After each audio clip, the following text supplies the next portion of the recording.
summer house, summer house, summer house. Oh, wait, we're working. We're working. We're working.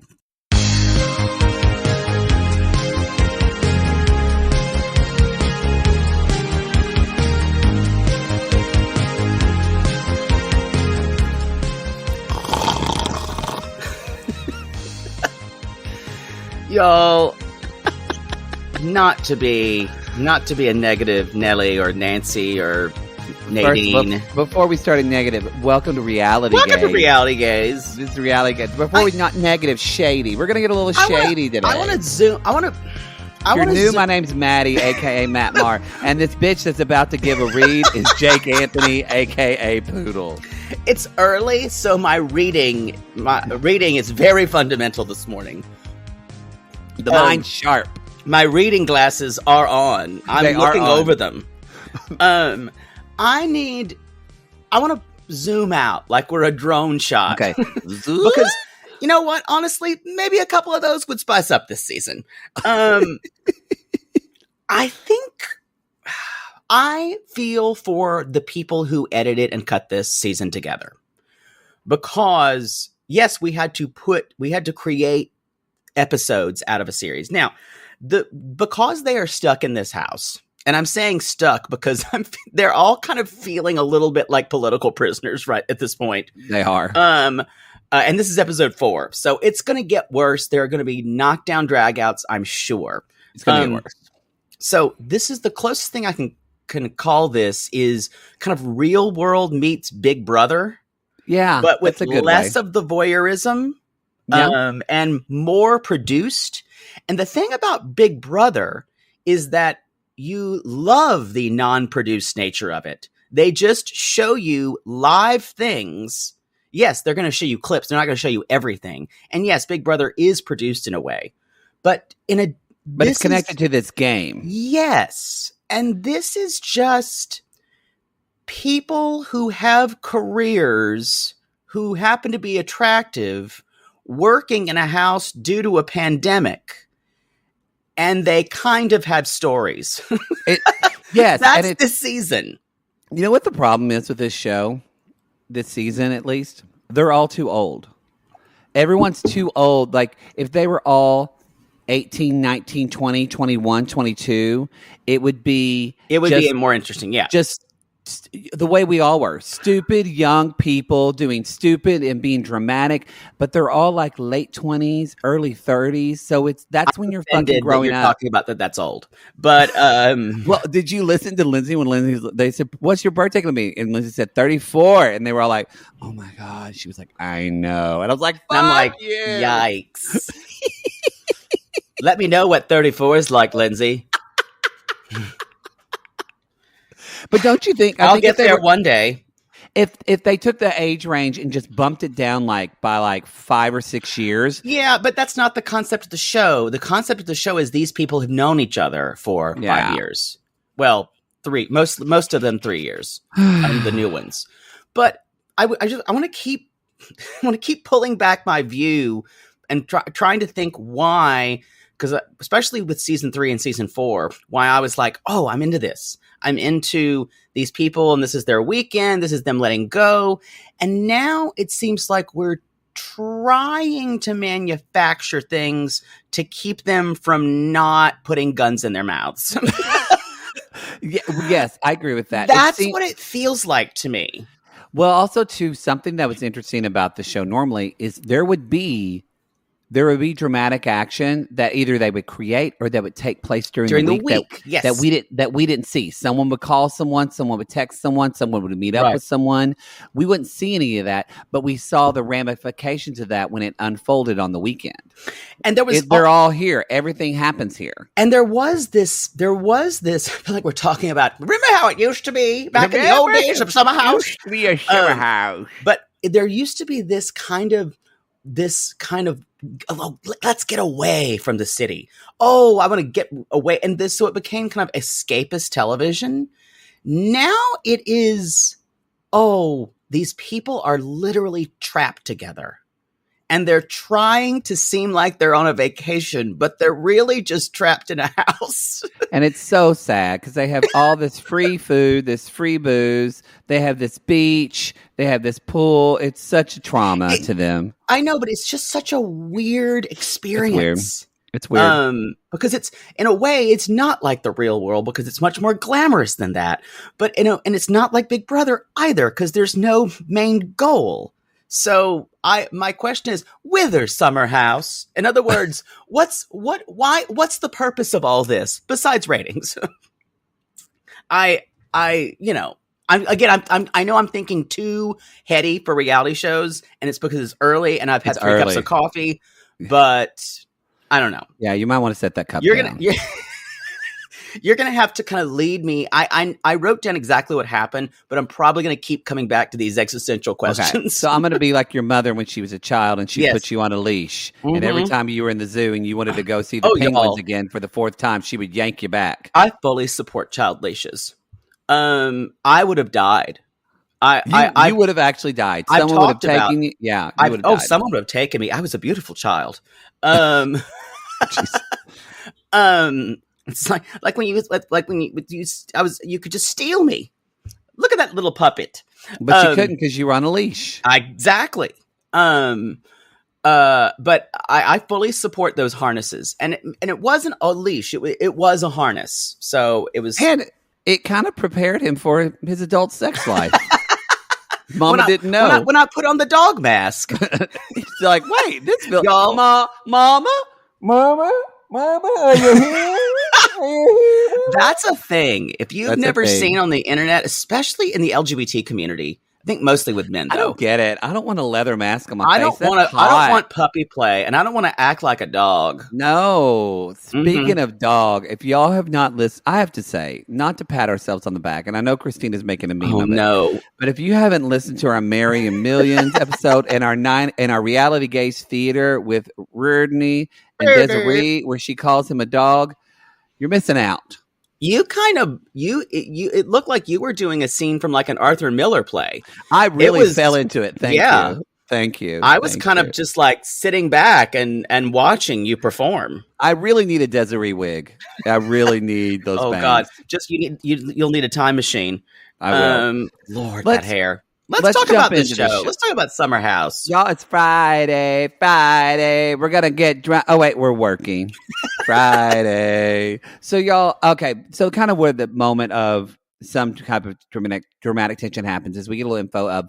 So, this is the day after the fallout with Hannah and Luke. And Hannah kind of completely falling apart. And Luke not knowing what's happening.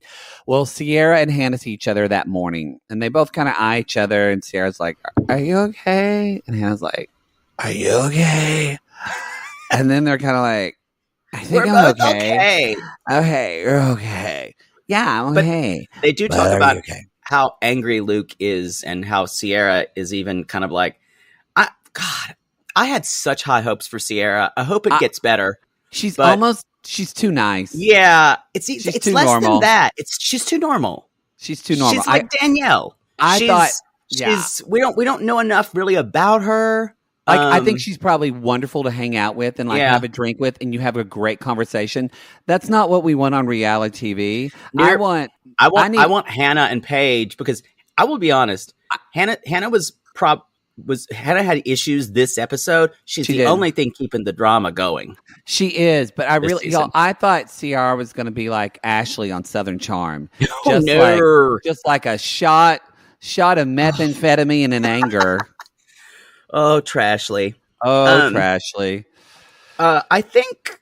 But Sierra's kind of overlooked. She's kind of like, even though he apologized to me, she said, seeing someone who gets that angry and treats her friend like that, she's not interested. I'm not touching that. I'm done.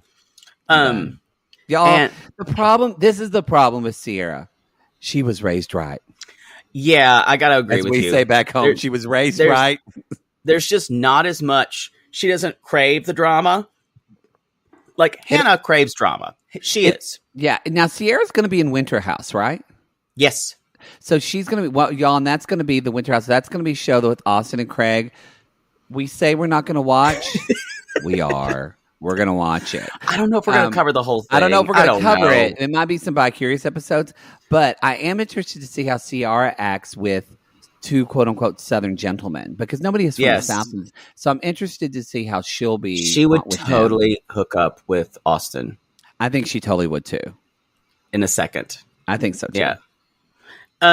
So not Craig, because he would just talk about how pretty her hair was. I would love for Craig and Luke to have sex. That'd be great. Now that I don't think will happen. What? You play hockey? Oh my god, my butthole's like a hockey puck. It's so smooth. You just go whoop, right in. I don't think there's ever been such a talk of smooth assholes from anyone. Yeah, Craig's asshole is so smooth. So keep going. Sorry. Just luxurious, really. Luxurious, really. It's true. So, basically, Luke is calling his sister because the his Abu sister... Dhabi of assholes. It's where you want to go. It's glorious. Abu Dhabi, Shangri-La. Yes, I want to go to Abu Dhabi. It's supposed to be fancy. Is it? Oh, yes. That's why I say Abu Dhabi is supposed to be so opulent. I thought that was like, where is it? It's one of the richest places in the world. No, I'm sure it is. It's not just where Garfield sends Nermal. Like two people got that joke. No, I got it because I had I collected Garfield books. Wait, that makes me sound like a real nerd, and I just said that out loud. We better keep going about this show. Just when a new Garfield book would come out, I'm like, Mama, I need money for the Garfield book. Same. I wonder where those are. My mother probably threw them out. You know why we related to Garfield? Because we couldn't stop eating lasagna either. I still don't like Mondays. And I related to him because Garfield was a reader. Garfield could read you, and she was a bitch. She was a bitch. Yep. I related to that. So Luke is talking to his sister, and he's like, my sister really helps me understand women. Well, she did a shitty job. I mean, she helped a little bit. I'm saying in general, he knows nothing about women. Keep trying, sister. Keep trying. She does give him some good advice that she basically, she said, I heard you say love you on the phone, and she basically calls it out and gets to the root of it in like what Hannah and Luke can't do, his sister gets to in 5 seconds. Yeah. And I mean, she's right. And the same thing, I think Hannah made up a lot in her mind about where they were. And her sister kind of said that, where she said she probably has feelings for you that she didn't want to admit. Totally. Which is kind of, I think, a nice way of saying, I think she kind of really took this to another level. Yeah. And she romanticized it, or he romanticized it too. They were like best friends, and they loved each other. I think they both actually had a different version in their heads of what was happening because they didn't communicate about it well, which happens a lot to people when you're first dating. And if you can kind of figure out both expectations and both fantasies, and then y'all can help pop that bubble together, that's when you see relationships get better and start to work out. You know what really helps? To have like a good 20-minute bucking, and then you're very open to discuss all this. That's true, actually. I mean, it is. I've had some of my best relationship discussions after being plowed, and I was breathless and sweaty. Yeah, your defenses are down. My defenses. And also your dopamine is flooded because you just shot all over your bedpost. And my eyes are going around and around. And like Sir Hiss and Robin Hood. You know what? You need to get a steady boyfriend who become friends with me, and he can just text me, and I'll get a text, and he'll say, I'm done. And I'll know that's when you just had sex, and I need to come over and talk to you about business so you don't get stressed out. That's not a bad idea. I'm just sitting in the living room with a coffee, and you walk out in your robe and take the coffee. I'm like, okay, what's the agenda for today? And I'll just say, and I'll just send a text. Thank you, Malcolm. Worked again. Whatever. Or you just see a little thing on a little map thing that's just a flag planted. Yeah. So anyway, that's basic. So Luke kind of takes that in, and then Kyle and Carl get their pump on. They're working out. Ooh. They're talking. They look hot. Carl's butt is so cute. Isn't it? He's got the cutest little ass. They're real hot. And you know what, Kyle? I don't think Kyle has a nice penis, but his face sometimes gets. He's really cute though. But he's very cute. He has a wonderful body. I would totally be in that sandwich. Basically, again, Carl's like, "Oh, I'm working for an alcohol company. I don't drink. It's amazing." Yeah, I wonder how long that'll last. There's this whole segment that I just can't recap of them talking about distributing alcohol, and people are drinking in COVID, and they can't get it to them in time. Blah blah blah blah blah. Yeah, and then they do kind of talk about both Carl and Amanda. Sorry, Carl and Kyle kind of talk about Hannah and how. Kind of like the same like bro talk of she's kind of crazy. She's crazy this season. So kind of that is the foreshadowing that's going to lead us foreshadowing that's pumping up. Those are the dramatic devices that the editors are giving us. I want to talk about. It looks like the other drama, the other seed that's planted is Lindsay's. Both her birthday and anniversary are coming up with Steven. Can you imagine the pressure of that day? An Anna birthday is, y'all, if you're a man and your girlfriend or wife has an Anna birthday, I'm sorry. I am so sorry. Especially if your girlfriend or wife is like Lindsay. Their expectations are so high. That is going to be, I used to have a best friend. We're no longer best friends because we ended the friendship, thankfully, actually. Y'all, if you have a friendship that ends sometimes, or someone doesn't like you. Why you got to talk about me when I'm here? Don't talk about me like I'm not here. Or if you have a friend that unfriends you on Facebook or whatever, instead of being butthurt, what? Did I just get a gift? Yeah. Because sometimes you get given a gift. But anyway, that certain friend, his birthday was December 30th, and oh my God. Around New Year's. If you have somebody who has a birthday around New Year's or Christmas, good luck. Which I have another friend who has a birthday on January 2nd, and she's still my best friend, and she's wonderful about it. And we try to do, but oh man, Lindsay is going to be like him in that there was always this, he expected all of his best friends to like, plan this big birthday, but we couldn't ask his opinion on it because he always wanted it to be a surprise and didn't want to know about it. That's Lindsay. She's gonna want to like, don't tell me. Is it great? Are we doing something? Are we gonna like are we renting out a whole club? Don't tell me. And Steven's going, no, we were gonna go on a picnic in a park, and that was it. But I guess I'm gonna change my plans. Yeah, it's gonna be hard. So I don't even want to talk about the whole mess of the mullets and things like that. It wasn't interesting to me. The drinking games. No, it wasn't interesting at all.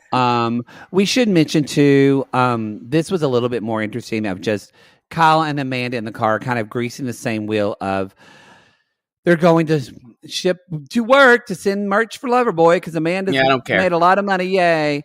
Amanda seems like has made all the merch money for Loverboy. Great. Good for you. Don't send me any. Anyway, so Amanda, actually some of it's cute. I'm not going to lie. No, it is cute stuff. It's cute stuff. She does a good job. I can't shade her on that. So Amanda, and actually I do like Amanda more and more. I used to not. I like her more and more. But one thing that she's kind of blinded by, Kyle thinks, is that she is loyal to Hannah no matter what. She's a very loyal friend. Yeah.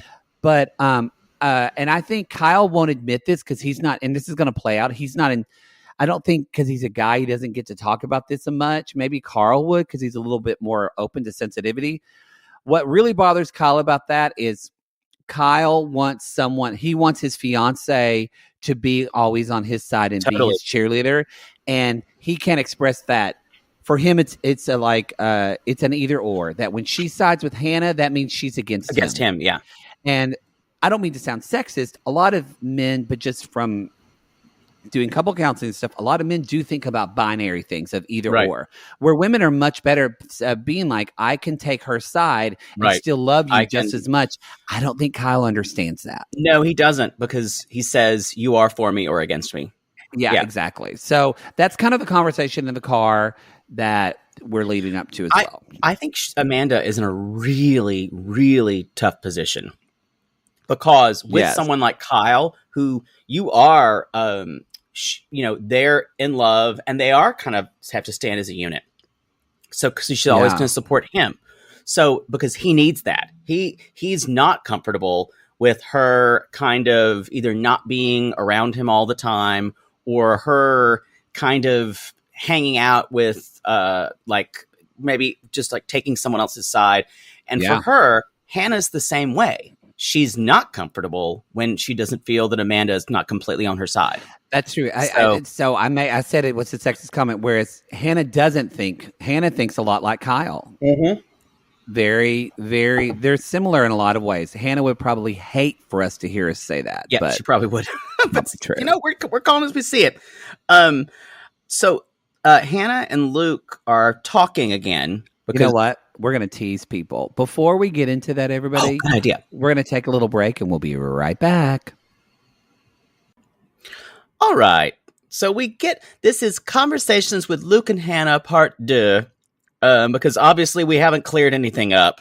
Nothing. We're still talking about this. When you're talking with a fedora on, there's little that can be discussed and actually fruitfully discussed. There's very little that can be discussed with someone with a fedora on. How many times have you made out with a man wearing a fedora? Lots, because it's better not talk. I didn't say you couldn't make out with them, but you don't have fruitful discussions with men, especially when you're in Silver Lake. No, that's true. You're gonna talk about, I don't know, the new Bon Iver album, yes, or that's way too mainstream. You're gonna talk about, oh God, the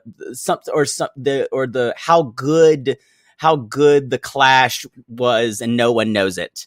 Let's move on. Let's talk about this. So y'all, they're going outside to talk, and Luke, the jewelry designer, hockey coach. Yes, that is a hyphenate, by the way. Yeah. He says, "I take responsibility for leading you on," which is interesting. Yeah. And then he's kind of crying, and I don't want to fight with you. Give me a hug. And then we both cry. I don't want to fight. It's kind of nice. And then everyone starts drunk cleaning. Well, I want to say Hannah does.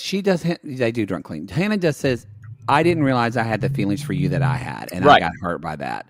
And Luke said, "We have chemistry. I love you, but I led you on." And that's where she was like, "I don't want to fight with you. I want to confide with you." And she says, "We need to set boundaries and we need to be more platonic." And he said, "I agree." Yeah. And that's kind of how they end that. And we're going to talk about this later, but I feel like something deeper is going on with Hannah. She's just kind of an emotional, raw mess this season. Yeah. I don't know if it's the pandemic or being away. The rumors are, and she basically confirmed this when we had her on the show, is that she was kind of in a new relationship when they filmed the show. And so maybe that was affecting. She's been really emotional. Yeah. She's been kind of like, and that's great. I don't mean that it's like it's okay to be. Thing. It's okay to be emotional. I just want to use the word. The word I'd want to say is like emotionally raw. Yeah, it feels like she's really just can't really hold, and very quick to cry. And it just worries me. I'm like, I hope hair trigger. Okay. Yeah. So y'all, everybody drunk's clean. Lindsay and Steven fuck in the bathroom. It's a regular Friday night, and then it's Saturday. I think Sierra, we do get a little bit of Sierra talking to her mother and her cat. And again, it seems like very normal. At least Sierra does clean her room before she talks to her mom. She does. She even says, like, she does. Yeah, because Sierra's messy, but she cleans her room. She's like, says, my mom did not try to be my friend. She didn't want to be my friend. She wanted to be my parent. Right. So she was strict, but that's same my mom. Girl. I think, but we're seeing the division a little bit, and again, the editors are throwing little breadcrumbs for us that the three people who don't clean in the house, Sierra, Paige, and Hannah, and there's a little bit between all the others who clean. Yes. That's kind of the big rift here. So let's move on to beach time. Time to the beach. Go to the beach. That's when we hear about the Anna birthday.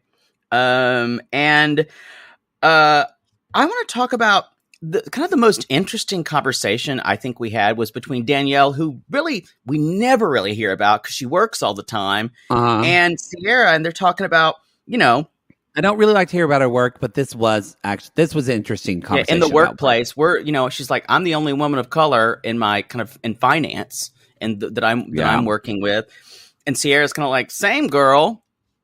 It's kind of like they're the only people who aren't white in the house.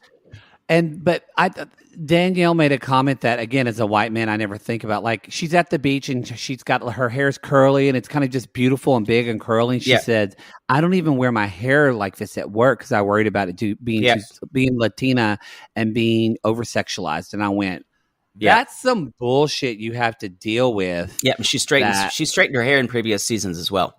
And Sierra talks about her kind of conversations of hair about she kind of fits in like, I can understand. She loves being in scrubs because she doesn't have to worry about it. And this idea of sometimes she's not black enough and sometimes she's too black or whatever that is and trying to fit into that. Well, she's talking about being a model. About she's being not light-skinned enough and she's not dark enough. She's like, so she calls it coily hair, like she would be dark and have. Did she say coily? I think can't remember the word. Yeah. Anyway, these are like. See, I don't mind these conversations about work that are actually interesting. But if I have to watch a video of fucking Danielle talking about the getting in the quarterly reports, the QEB report. I don't want to fucking hear it. It's pretty awful. Then we have another foreshadowing that this is another kind of problem with Amanda, that she thinks she has to be all in everyone's business because she's upset. Maybe it was Kyle. You know what? Yeah, it's true. She's like, she needs to be, that Hannah did not tell her about his conversation with Luke. About her conversation with Luke. Yeah, that's what I mean. She said, I can't believe she didn't confide in me about that. And I'm hearing that from other people. Right. Amanda's caretaker. She's mom. She's the cook for everybody. So she thinks she needs to be, that's you, circa 2005. I just realized why I liked Amanda. I'm Amanda, y'all. You are. I am Amanda. God. You're better than you used to be. You're still a little bit Amanda, though. I'm a little bit Amanda. I'm a little bit. Yes, as Lindsay would say last episode, acts of service are my love language. So whether it's cleaning the kitchen, quality time, sucking your dick in an alley, acts of service are my love language. I want to talk about, so basically they come back from the beach and this is the big deal. We have our house. Kyle's like, I got to call a house meeting. Don't want to call a house meeting, but I guess I'm going to call a house meeting because I really love having a house meeting because I love talking. I love people listening to me talk. Love being in charge. So I agree. That's what's hard about when Kyle's right about something. He's such a dick about being right. He's a dick about it. Yeah. Because he's just kind of a dick. An aggro personality and this machismo bullshit that he always has. Yeah. So it's hard even when he's right to be like, I see your point. Well, it's all overcompensating because he's actually super sensitive and it's all overcompensating. I can see it as the act as it is. So this place, the next day, the house is a mess. And Sierra, and Kyle's like, so last night a few of us drunk cleaned, and she says there's a certain group of people who don't clean here, and obviously we know who they're talking about. Now the other two just kind of sat there like the cat who ate the canary. Yeah, Sierra and Paige aren't saying a word. Like just waiting for them to call him out, and he never says it. It's very passive aggressive. But Hannah's like, "What do you mean?" Blah blah blah blah. Goes on the defensive right away. I want to say that Sierra says, "Why can't we just get a cleaning woman?" But you can't because it's COVID. It's COVID, so they can't do, and they normally do have that. Yeah. So Hannah also says, "I don't drunk eat, so I shouldn't clean the kitchen." This is a fallacy, you guys. When you are in a shared house or a shared living environment, everyone has to pitch in the common areas. That's just it. You I have agree. you have a chore wheel, and everyone, that way it's equal. You spread it out. I agree. Yeah. So a chore wheel would help everyone out. I have to tell y'all, a chore wheel saved Poodle and I's relationship because y'all, Poodle is Hannah. Because Poodle, you're better than you used to be. But when we were roommates, you were a slob. Yeah, I am.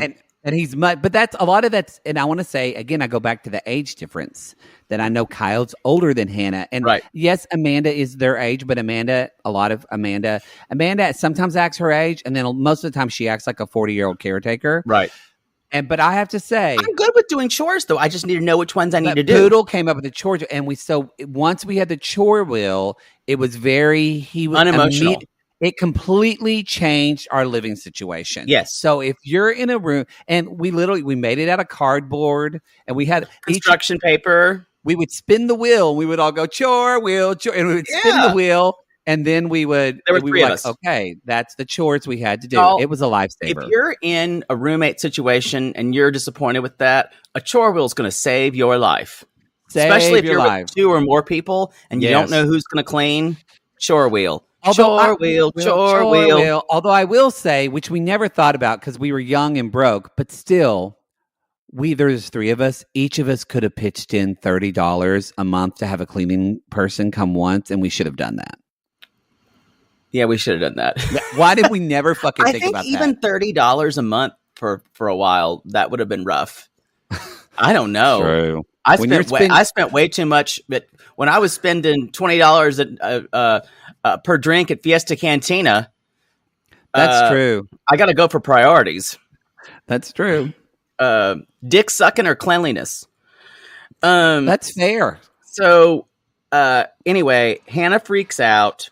Yeah, she gets.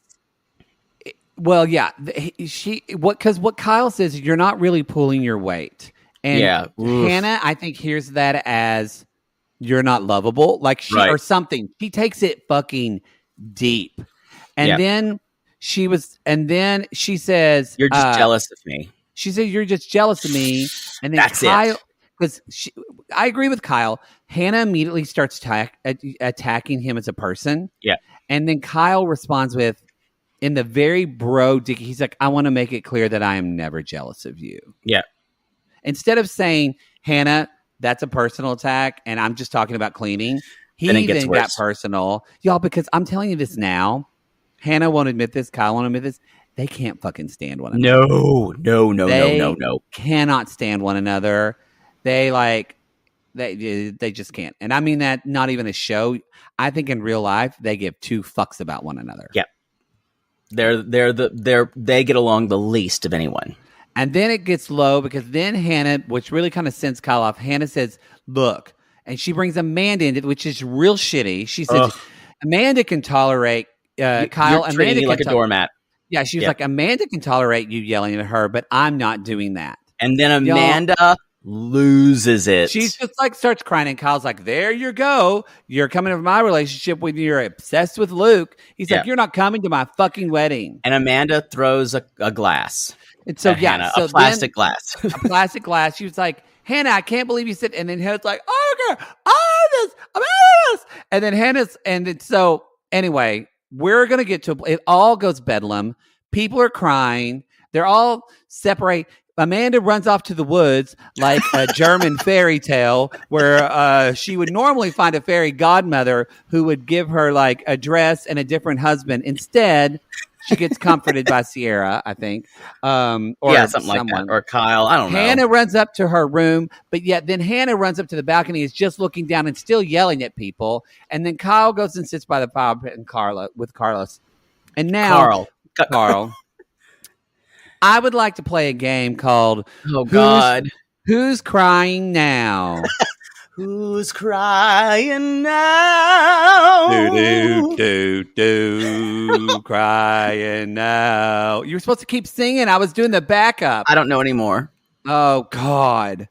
All right, y'all. So Poodle, we're going to play a game of who's crying now. How do we play this game? I'm going to say the phrase, and then you're going to tell me if it's Hannah or Amanda that are crying. These are nonsensical crying phrases. Yes. Okay. I'll start off with an easy one. He didn't even say Hannah, but she took it so personally. That is a Chihuahua who was on the estate. No, it was Amanda. It was Amanda. Okay. This is another one.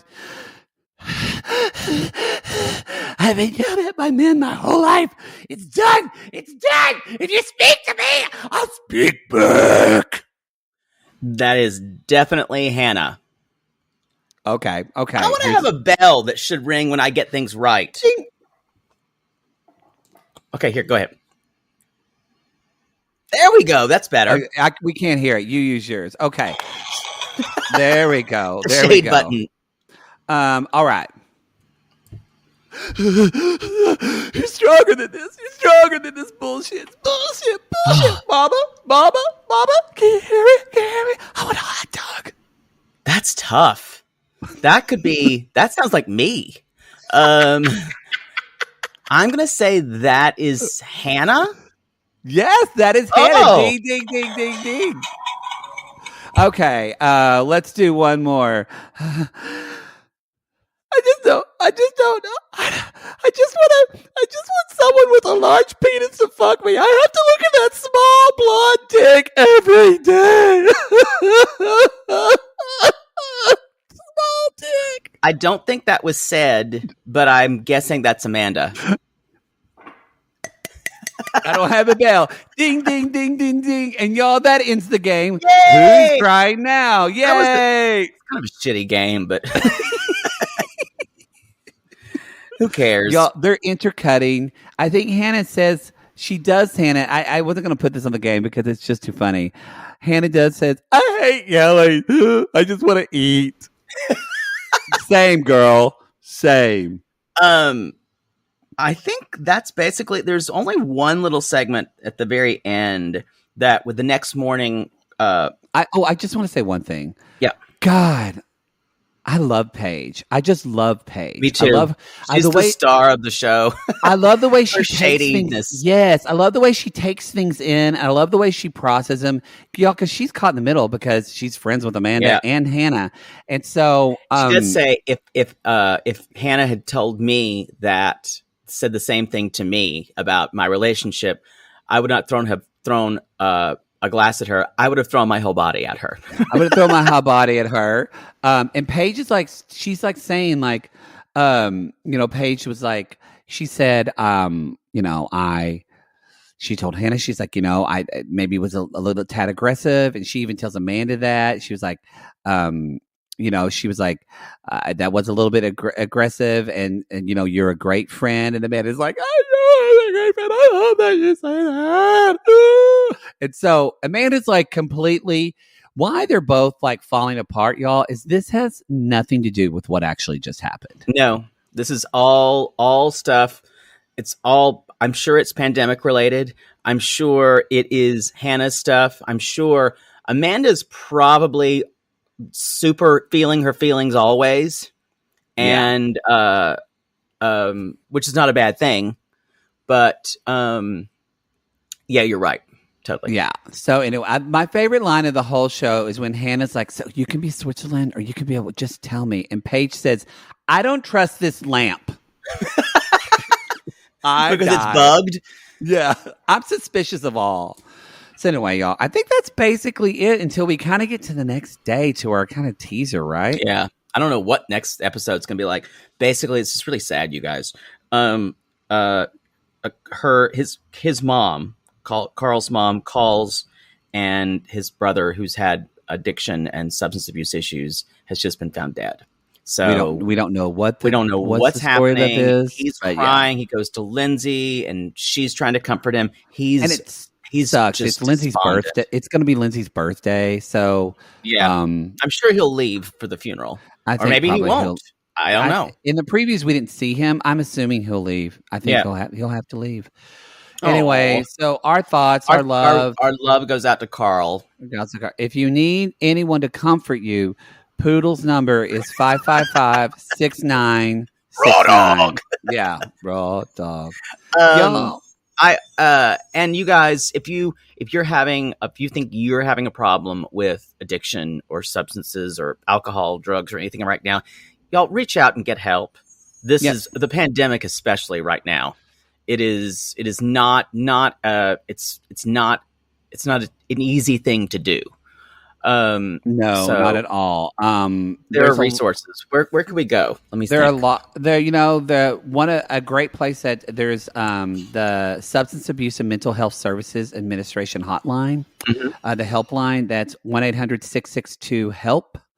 That's a great place to start. Obviously, there's also if you want to look at AA and things like that, that you can just go to. I think it's just AA.org. You can go to AA, Alcoholics Anonymous, AA.org. You can find information there. You can find meetings there. But again, not everybody looks AA, so you can try the 800 number as well. So all the best to you. Y'all, that is the show. We're moving on. You can go to realitygazespodcast.com. Don't go to realitygaze.com because it's porn. It's porn. And not good porn, like we've said before. Substandard gay porn. That's true. Y'all, that's the show. Poodle, do we have a sign-on for this show?